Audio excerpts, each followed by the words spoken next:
Next question आपके सामने आ चुका है स्क्रीन के सामने, इसको रीड करते हैं और सॉल्व करते हैं। क्वेश्चन है the price of fuel decreases bye 10%। मान लो फ्यूल का कोई प्राइस होगा, कोई भी प्राइस आप अपना लेट कर सकते हो, 100 मान लेते हैं क्योंकि 100 से वैल्यू सॉल्व करने में आसान होती है। उसके बाद क्या कह रहा है दोस्तों, डिक्रीज बाय 10%, मतलब कि 100 का कोई प्राइस था उसमें 10% की कमी हो गई। आपको 10% की फैक्टर वैल्यू पता ही होगी क्या होती है, 1/10 होता है। तो डिक्रीज हो गया मतलब 10 में से एक घटा देंगे तो क्या आ गया दोस्तों, 9/10।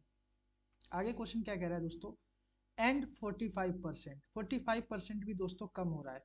45% की फैक्टर वैल्यू क्या होती है दोस्तों, 45% की फैक्टर वैल्यू होती है हमारी 11/20, सॉरी 9/20 होती है।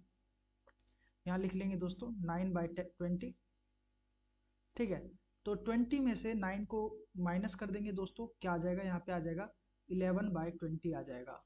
आगे रीड करते हैं क्वेश्चन दोस्तों, एन 10%, मतलब कि फिर से 10% कम हो रहा है।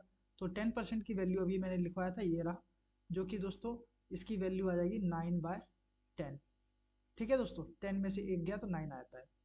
3 successive month, 3 successive month, but increase by, अब दोस्तों यहाँ पे क्या हो रहा है, इंक्रीज हो रहा है, 65% इंक्रीज हो रहा है। तो 65 की वैल्यू क्या होती है दोस्तों, 65 की वैल्यू होती है, 65% की जो वैल्यू होती है, फैक्टर वैल्यू होती है दोस्तों 13/20 होती है। ठीक है, तो इंक्रीज हो रहा है तो दोस्तों ऐड करेंगे यहाँ पे, तो 20 में 13 को ऐड कर देंगे दोस्तों, क्या आ जाएगा 33/20।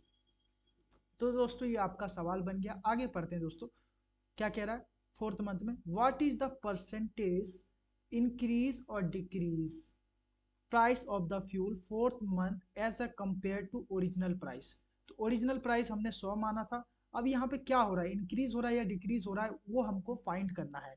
तो सबसे पहले क्या करेंगे दोस्तों, हम इस जीरो से एक जीरो काट देंगे और इस जीरो से एक जीरो काट देंगे। दोस्तों ये 10 का काम खत्म हो चुका है, इस भी 10 का काम खत्म हो चुका है, 100 से कट गया। अब आगे दोस्तों कैलकुलेशन की बारी आती है। 100 यहाँ पे एज इट इज लिखेंगे दोस्तों, आगे यहाँ पे सॉल्व कर देंगे दोस्तों। 9 9 जा कितना होता है दोस्तों, 81 होता है। ठीक है, 11 और 33 यहाँ पे एज इट इज लिख देंगे, 11 इंटू में 33। नीचे दोस्तों हमारे पास क्या बचा, 20 और 20 मल्टीप्लाई में दोस्तों क्या हो जाएगा दोस्तों, 2 2 जा 4, मतलब कि 400 यहाँ पे नीचे मल्टीप्लाई में आ गया।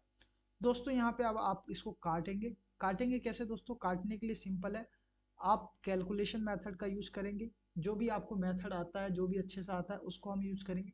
11 को 33 से मल्टीप्लाई करेंगे दोस्तों, क्या आ जाएगा, करके देख लेते हैं। ठीक है, आपको पास ट्रिक होगा, ये आपको पता होगा, 6 3 ये आ जाएगा। 81 इंटू में 363 आ जाएगा, बटे में 400 आ जाएगा दोस्तों।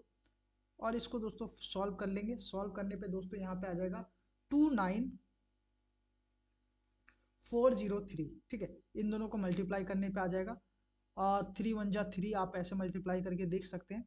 नीचे 400 है दोस्तों, इसको अब यहाँ पे दोस्तों आप 4 से डिवाइड करेंगे और 2 नंबर के बाद यहाँ पे पॉइंट लगा देंगे। ठीक है, जब 4 से इसको डिवाइड करेंगे दोस्तों, काट देते हैं हम, काट देते हैं, तो यहाँ पे आ जाएगा दोस्तों 73, क्या आ जाएगा 73.50।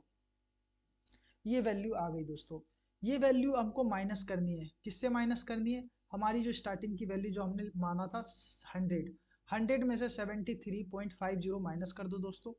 यहाँ पे मैं लिख देता हूँ 100, ठीक है, 73.50 अगर आप माइनस कर दोगे तो आपकी वैल्यू आ जाएगी 26.49 के आसपास। ठीक है, ये आपकी वैल्यू आएगी दोस्तों, आप कैलकुलेशन को चेक कर लेना। ठीक है, यही आपका आंसर है। आई होप आपको क्वेश्चन समझ में आया होगा। Thank you for watching video.